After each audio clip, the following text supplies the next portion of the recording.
नमस्कार, मैं हूँ अरशद रज़ा। इस समय आप देख रहे हैं बिहार राइटर। इस वक्त की बड़ी खबर बिहार के कैमूर ज़िले से है, जहां पुलिस ने अवैध सुतखोरी के एक बड़े रैकेट का पर्दाफाश करते हुए कुदरा से एक कुख्यात सुतखोर को गिरफ्तार किया। इस कार्रवाई से पूरे इलाके में हड़कंप मचा हुआ है। दरअसल यह पूरा मामला कुदरा थाना क्षेत्र का है। कैमूर पुलिस की सक्रियता से वर्षों से चले अवैध सुतखोरी नेटवर्क का भंडाफोड़ हुआ। पुलिस ने छापेमारी कर लक्ष्मण शाह नामक कुख्यात सुतखोर को गिरफ्तार किया, जो ऊंची ब्याज दर पर लोगों को कर्ज देकर उसे जबरन वसूली करता था। मामले का तब खुलासा हुआ जब कुदरा निवासी पंकज तिवारी ने लक्ष्मण शाह के विरुद्ध स्थानीय थाने में एक लिखित शिकायत दर्ज कराई। आरोपी की शिकायत के बाद पुलिस ने तत्परता दिखाई और गंभीरता से इसे लेते हुए तत्काल कार्रवाई की और आरोपी को हिरासत में लेते हुए कड़ाई से पूछताछ की, जहां पूछताछ में आरोपी ने सुतखोरी के अवैध धंधे में अपनी संलिप्तता को स्वीकार किया। आरोपी के बयान के आधार पर पुलिस ने उसके घर पर छापामारी की, जहां से कई लोगों के हस्ताक्षरित चेक, जमीन डीड के कागज, सोने चांदी के गहने, नगद राशि और 3 पुरानी डायरियां भी बरामद की गई। बताया जाता है कि इन डायरियों में उधार दी गई रकम, ब्याज की दर और वसूली का पूरा हिसाब किताब दर्ज है, जो इस बड़े सुतखोरी रैकेट का पुख्ता सबूत माना जा रहा है। फिलहाल पुलिस जब दस्तावेजों की आधार पर गहन जांच में जुटी हुई है और आशंका जताया जा रहा है कि इस रैकेट में और लोग भी शामिल हो सकते हैं। पुलिस अन्य पीड़ितों की पहचान कर आगे की कार्रवाई में जुटी है। पुलिस की तत्काल इस कार्रवाई से अन्य सुतखोरों में भी डर और दहशत का माहौल बना हुआ है। बताया जाता है कि कुदरा निवासी पंकज तिवारी के द्वारा 22 दिसंबर 2025 को अपनी बहन की शादी के लिए लक्ष्मण शाह से करीब 1.5 लाख रुपए उधार लिया गया था। यह मामला वर्ष 2022 का बताया जाता है। उस समय सिक्योरिटी के तौर पर आरोपी ने बंधन बैंक मोहनिया का एक ब्लैंक चेक हस्ताक्षर कर अपने पास रखवा लिया था।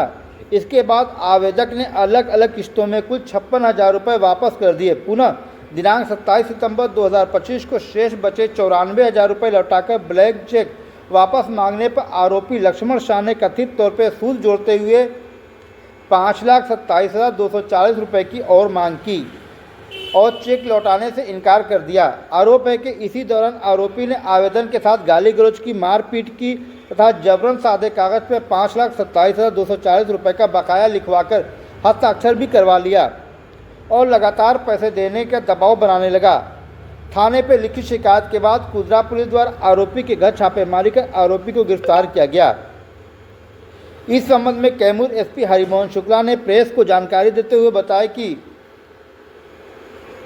आरोपी के पास से 39 रजिस्ट्री डीड, 3 डायरी जिसमें 97 लोगों का कर्ज लेने देने का ब्यौरा, ब्लैंक चेक 245, करीब 1 किलो 764 ग्राम चांदी, 1,70,000 रुपये नगद, पंजाब नेशनल बैंक का 11 पासबुक, 1 चेकबुक तथा 65 ब्लैंक स्टाम्प पेपर भी आरोपी के पास से जब्त किया गया है। उन्होंने बताया कि आरोपी से कड़ाई से पूछताछ की जा रही है।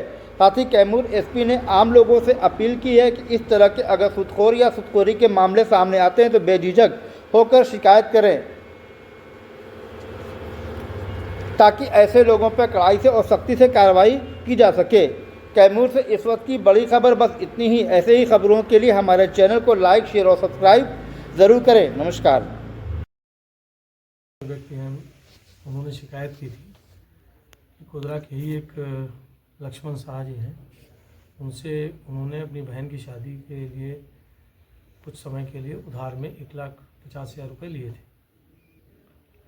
लक्ष्मण शाह जी ने उनसे एक चेक ब्लैंक साइन करवा के ले ली थी। इस बीच में जब उनके पास पैसा कुछ इकट्ठा हुआ तो उन्होंने उनको पैसा लौटा दिया था। इसके बाद जो रेस्ट अमाउंट बचा, वो जब उसे वापस करने गए तो उन्होंने कहा कि आपका पैसा ब्याज सहित मिलाकर के लगभग 5.5 लाख रुपया हो गया, लगभग 5 लाख कुछ रुपया उन्होंने बताया और उनसे ज़बरदस्ती एक कागज़ में अमाउंट में साइन भी करवा लिया। जब उन्होंने पूछा कि जब आधा लगभग काफ़ी पैसा हम दे चुके हैं और बाकी हमारा लगभग 94-95 हज़ार रुपया बचा है, तो बोले वो तो मूल है, बाकी सूद का पैसा है। रुपया इतना देने में असमर्थ थे और एक्सटॉर्शन की स्थिति थी, उनके साथ डरा धमका रहे थे कि पूरा पैसा आपको देना पड़ेगा। तो उन्होंने इसकी शिकायत की। उस शिकायत पर पुलिस ने त्वरित कार्रवाई की।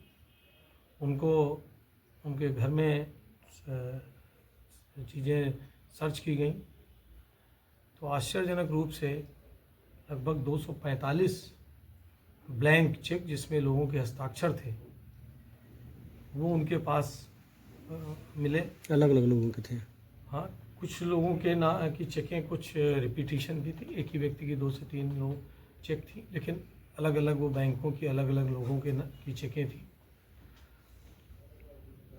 और 39 डीड जमीन की खरीद के कागज़ थे जो कुछ उन्होंने खरीदे थे और कुछ उन्होंने लोगों से कि ज़बरदस्ती अपने पास बंधक बना करके रखे थे। इसी तरीके से लगभग 3 डायरी उनके पास मिली जिसमें उन्होंने स्पष्ट हुआ कि वो कितना बड़ा सूदखोरी का काम कर रहे हैं और लोगों के साथ 1 रुपया दे करके 4-4 गुना पैसा लोगों का वसूल रहे हैं, उनसे ज़बरदस्ती चेक साइन करवा करके ले रहे हैं और उनके घर की जो संपत्ति के कागजात हैं वो भी उसको दबा करके वो रखे हुए थे। कई स्टाम्प पेपर 65 स्टाम्प पेपर उन्होंने डिफरेंट लोगों से साइन करा करके ब्लैंक अपने पास रखे हुए थे ताकि समय पर उनकी संपत्तियों को हड़पा जा सके, उन्हें विभिन्न चीज़ों में फंसाकर उनका भय दोहन किया जा सके। पुलिस की जांच में कब तक से सूदखोरी काम कर रहे हैं? ये देखिए अभी जांच के विषय उनकी जो डायरी है 2-3 डायरी मिली है, मोटी मोटी काफ़ी पुरानी डायरी जिसमें उनके हिसाब किताब है, कितना उन्होंने ब्याज लिया है, 3-3 गुना 4-4 गुना पैसा लोगों से वसूला है। ये अभी हम लोग कैलकुलेशन करेंगे, इसमें पूरा बैठ कर के अनुसंधान की वो बड़ी चीज़ है, लेकिन ये एक गरीबों के लिए एक बड़ा भय दोहन करके पैसा लूट एक तरीके से लेने वाले और उससे अपनी वो एक संपत्ति अर्जित करने वाले इंसान हैं जिन्हें हम लोगों ने कस्टडी में ले लिया। कितने सालों से कार्य कर रहे थे? लोग हैं जहाँ सूदखोरी का काम करते हैं वैसे लोगों के लिए क्या मैसेज? देखिए ये अभी हमारे और सरकार का भी सख्त निर्देश है कि सूदखोर जो जिन्हें बैंकिंग का कोई अधिकार नहीं है, जो ये गुंडा बैंक या इस तरीके से काम लोगों को रख करके वसूली इस तरह से कर रहे हैं, कुछ पैसा देते हैं और ज़्यादा पैसा वसूलते हैं, वो लोग अपना धंधा बंद कर लें। जो सही बिजनेस है, सही तरीका है, उससे व्यापार करें। ये सब गलत धंधे हैं और इस पर कड़ी कार्रवाई होगी। क्या कार्रवाई बनेगी सर? इसमें क्या कार्रवाई बनेगी? इसमें केस दर्ज हो गया है।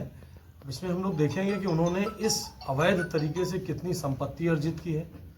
ये दूसरा पहलू रहेगा कि हम लोग उसको जब्त कराने की कार्रवाई करेंगे। और दूसरा चीज़ है कि जो इन्होंने लोगों को धमका करके चीज़ें वसूली, एक्सटॉर्शन किया है, अब इस आपके माध्यम से लोगों तक जानकारियाँ जाएंगी, लोगों को पता चलेगा, तो वो लोग भी निश्चित तौर पर हमारे पास शिकायत करने के लिए आएंगे और उन पर कार्रवाई करेंगे। उनकी गिरफ्तारी में कुछ कैश और सोने भी बरामद हुए हैं? लगभग 1,70,000 रुपये इनके पास था, या तो इन्होंने लोगों से वसूल किया हुआ था चूँकि इनके पास से ही मिला है, या ये किसी को फिर उधार देने के लिए बैठे थे। जो अभी तक प्राइमा फेसी पता चला है कि दिन भर ये वसूली करते थे, लोगों को धमका करके ब्याज के नाम पर, और फिर उसको नए किसी शिकार को फंसा करके लोभ लालच दे करके पैसा दे देते थे। उसकी संपत्ति को दिखा कर किसी तरीके से उसका बंधक बना करके रख लेते थे। भोले भाले लोगों को, जिन लोगों को नासमझ लोग थे, उनको शुरू में लालच देते थे कि नहीं आपको हम पैसा दे रहे हैं आपके सहयोग के लिए, बाद में